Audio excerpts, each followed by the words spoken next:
Welcome back to the show, all about small business, jobs, and entrepreneurship. You're listening to Get Down to Business, and I am thrilled to be joined by Sam Tanios from Human Elements. And really what I want to get into, Sam, is how small businesses can survive coronavirus by turning employees into their biggest assets. I know that's a thing you know a thing or two about. Welcome to the program.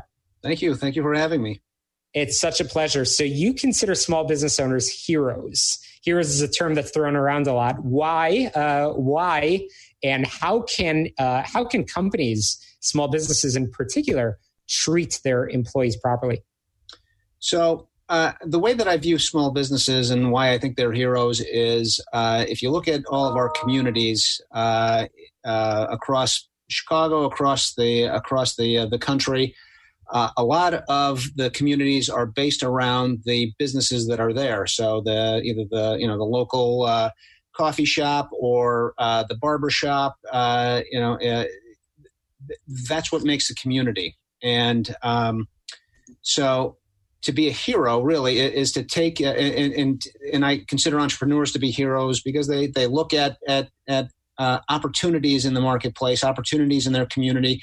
And then they take the risk to create those, to take advantage of those opportunities. So, they put their lives at risk in terms of their financial lives. They put their families at risk as they spend hours and hours building that business, and in turn also building that community. So that's really where I think the heroism comes in.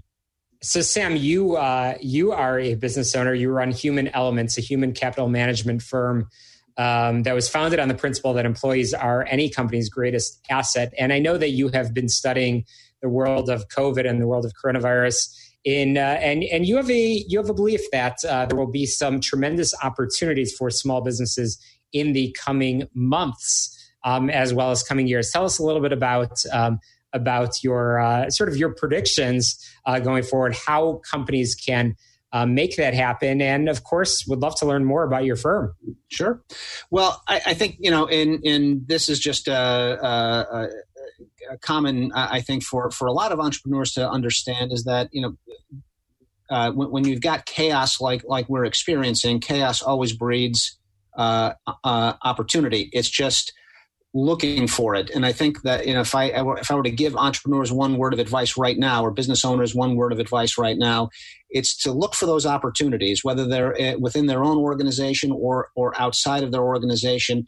What are those gaps that are happening? And one of my predictions has been in the face of all of this, our manufacturing base here in the U.S. is sorely lacking, and it's been a big deal that we can't get protective, or we couldn't get enough protective equipment in for our healthcare workers, or medications being manufactured overseas, and I think that those kinds of lessons that we've learned throughout all of this are exposing areas of opportunity for us, and opportunities for entrepreneurs to be able to say, I think I can fill this gap, and so I think that we're going to see some uptick in manufacturing, maybe some niche manufacturing, or other unique manufacturing, and we're at a golden age for it because all of our old manufacturing methodologies have, for the most part,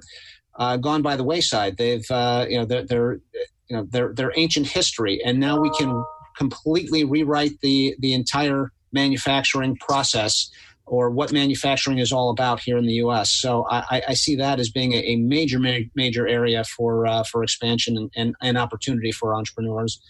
But even for those business owners that just have a little shop, there's always opportunities within communities to fill gaps, and we have been just given all kinds of gaps throughout this entire process.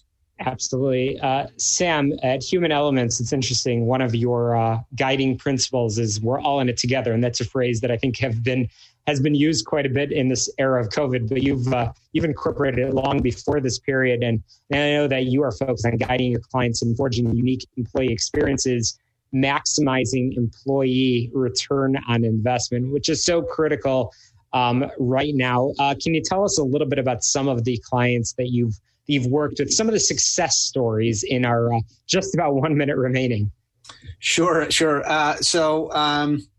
We have, one of the things that we always try to do with our clients is to find out where some of their gaps are and where and issues that they have run across. And it can happen even in the most mundane little ways. But a particular client that we started working with was very proud of the way that they handled all of their employee documentation. The issue that they had was they didn't have any I-9s, and I'm not going to mention any names, but not having any I-9s is a $2,000 fine per I-9 for a first-time offense, and they had somewhere in the neighborhood of 40, 50 employees. So that number, you saved them a lot of money, Sam.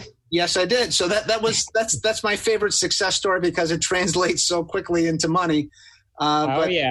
Well, surely our listeners want to learn more. Everybody wants to save money.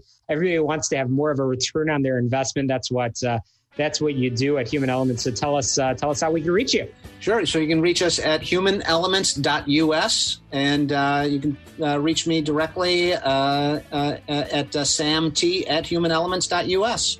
SamT@humanelements.us. Sam, thank you so much for sharing those stories here on Get Down to Business. I'd love to have you back on, continue the conversation post-COVID. Thanks again. Thanks so much, Shalom. Chicago, don't touch that dial. You're listening to the show all about small business, jobs, and entrepreneurship. We'll be right back. Stop wasting